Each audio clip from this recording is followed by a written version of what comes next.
stories. Again, you can find interesting stories when you visit a town's museum, like the ups and downs of its history, its famous residents, and an understanding of why the town is there. Dave McNamara answers those questions as he visits the Webster Parish town of Minden in the heart of Louisiana. This waterway, Bayou d'Orchite, is likely the reason the first settlers decided to build their homes in the area of Minden, Louisiana.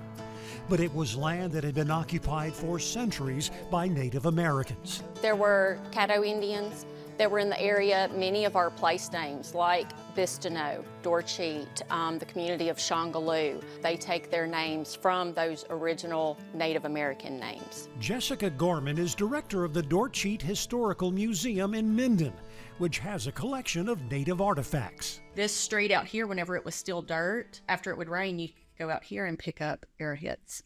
The museum also tells the story of the local train line. Whenever the railroad came through, it bypassed Minden. The communities would disappear if the railroad bypassed them, but the people of Minden decided that they weren't going to let that happen, and so they built their own railroad to connect to the main line. You can step back in time as you step inside this 1850s cabin from a nearby village in Webster Parish.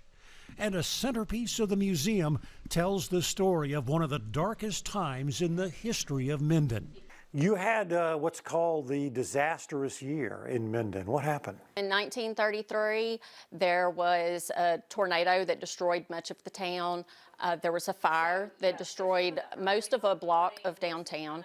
There were floods, and there was a bank that failed, all in the same year. The 1933 Minden tornado claimed at least 24 lives and destroyed 200 homes.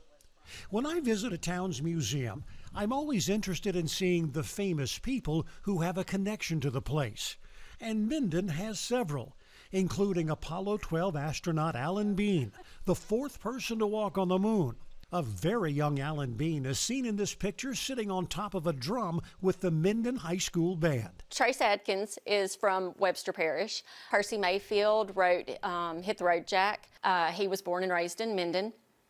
George Washington Baines, he was the first pastor of the First Baptist Church Minden. He was the great-grandfather of President Lyndon Johnson. Lyndon Baines Johnson. Yes, Lyndon Baines Johnson. And Minden hosted an early performance by the king of rock and roll. In 1955, in July, Elvis, he was part of the Louisiana Hayride at the time, and he came to Minden and he performed at the Joy Drive-In on the back of a flatbed truck. You can view family photos and heirlooms, see what folks used to wear, or how this area was touched by a war that divided a nation, and even learn about a town that no longer exists. It's a history that likely started with this bayou that for centuries connected people to this land. With the heart of Louisiana, Dave McNamara, Fox 8 Local First. And for more on the Minden Museum and some other small town museums across the state, go to heartoflouisiana.com.